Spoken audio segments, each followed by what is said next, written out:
যারা নির্বাচন আসলে রঙিন স্বপ্ন দেখায় তারা ধোঁকাবাজ, তাদেরকে লাল কার্ড দেখাতে হবে। বিএনপির প্রতি এমন ইঙ্গিত করে রংপুরের জনসভায় ভোটারদের আহ্বান জানান জামায়াত ইসলামীর আমির ডক্টর শফিকুর রহমান। নির্বাচনী প্রচারের দ্বিতীয় দিনে তিনি 10 দলীয় জোট ক্ষমতায় এলে উত্তরবঙ্গকে নতুনভাবে সাজানোর প্রতিশ্রুতি দেন। রংপুরের টাউন হল ময়দানে দিনভর হাজারো মানুষের অপেক্ষা। আনুষ্ঠানিক প্রচার শুরুর দ্বিতীয় দিনে শুক্রবার রাতে সেখানে যোগ দেন জামাতের আমির ডক্টর শফিকুর রহমান। এ সময় তিনি বলেন, যে স্বপ্ন নিয়ে 24-এ নতুন বাংলাদেশ কায়েম হয়েছিল, সেই দেশে দুর্নীতিবাজদের ঠাঁই হবে না। এরা নির্বাচনে রঙিন স্বপ্ন দেখিয়ে মজার মজার কথা বলে আপনাদেরকে একেবারে দেখবেন যে চৌথাই আসমানে পাঠিয়ে দিচ্ছে।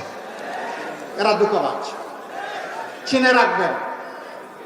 এদেরকে ইয়েস বলবেন না, এদেরকে কি বলবেন? এদেরকে বলবেন তোমাদের জন্য লাল কার্ড।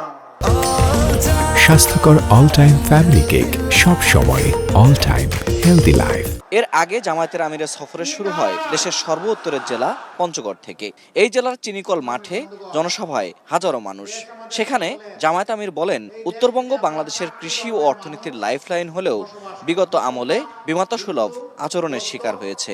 উত্তরবঙ্গ থেকে আগামীতে আমরা আর কোনো বেকারের মুখ দেখতে চাই না। আমরা সকলের হাতে মর্যাদার কাজ তুলে দিতে চাই। পরে দিনাজপুরের গোরে শহীদ ময়দানে আরেকটি জনসভায় যোগ দেন জামাতের আমির।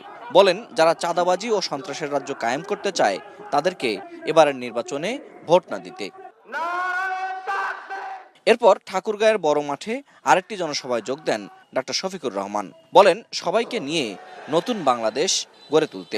সেই পুরোনো কায়দায় জমিতে অল্প অল্প করে চাষ, হাড় ভাঙ্গা পরিশ্রম, অথচ জামানা যুগ এখন বহু এগিয়ে গেছে।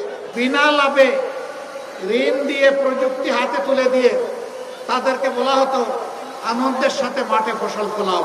প্রায় প্রতিটি জায়গায় 10 দলীয় প্রার্থীদের পরিচয় করিয়ে দেন জামাতের আমির ডক্টর শফিকুর রহমান।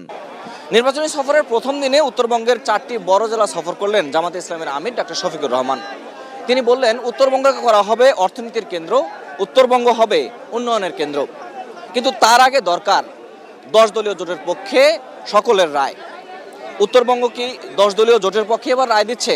জানতে হলে অপেক্ষা করতে হবে 12 ফেব্রুয়ারির নির্বাচন পর্যন্ত। রংপুরের টাউন হল মাঠ থেকে ফেরদৌস রহমান, এটিএন নিউজ।